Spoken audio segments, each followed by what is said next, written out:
నమ్మక ద్రోహం చేసిన మోదీ వద్దకు వెళ్లడానికి తాము సిద్ధంగా లేమని ప్రత్యేక హోదా సాధన సమితి అధ్యక్షుడు చలసాని శ్రీనివాస్ అఖిల సంఘాల సమావేశంలో స్పష్టం చేశారు. రాష్ట్రపతి దగ్గరకు అఖిలపక్షాన్ని తీసుకువెళ్లాలని ఆయన ప్రతిపాదించారు. ఢిల్లీలో దీక్షకు రావాలని పవన్, జగన్ను కూడా ఆహ్వానించాలని సీఎంను కోరారు. బంద్లకు సంబంధించి గవర్నర్ చేసిన వ్యాఖ్యలను తప్పుబట్టారు.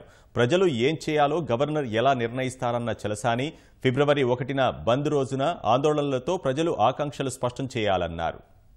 చాలా ఇంపార్టెంట్ అండ్ క్రూషియల్ స్టేజ్లో ఉన్నాం. దయచేసి ఇది గమనించండి. అందువల్ల ఈ వాదన యునైటెడ్గా చేయాలి మేము అడిగాం. నేను ఇది రాష్ట్ర ప్రభుత్వం ఆయన మాట్లాడతానండి, కేసులు పెట్టుకోమనండి. గవర్నర్ గారు నాకు తెలిసిన ప్రకారం బంధులు ఎవరు చేయాలో చేయకూడదో చెప్తారండి పార్టీలకి. నేను అడుగుతున్నాను, ఇది what the duties of honourable governor. వీళ్ళ పొద్దున వచ్చి అంటున్నారు బంద్ చేస్తామో లేదో, ఈ ప్రజల ఆకాంక్ష ఏంటో ఇది ఇక్కడ ప్రజలు నిర్ణయిస్తారు. అదే గనక జరుగుంటే గనక ఇది ప్రజాస్వామ్యం చెప్తున్నారంటే గవర్నర్ వ్యవస్థకి చీకటి రోజు ఇది. ప్రజలు తప్పనిసరిగా వాళ్ళు ఫిట్టింగ్ రిప్లై ఇవ్వాలి. డెఫినెట్గా ప్రజలు బంద్ బయటకు వచ్చి శాంతియుతంగా ఈ వాదనని దేశం మొత్తానికి చెప్పాలనేదే ఫిబ్రవరి 1 నిర్ణయం అండి.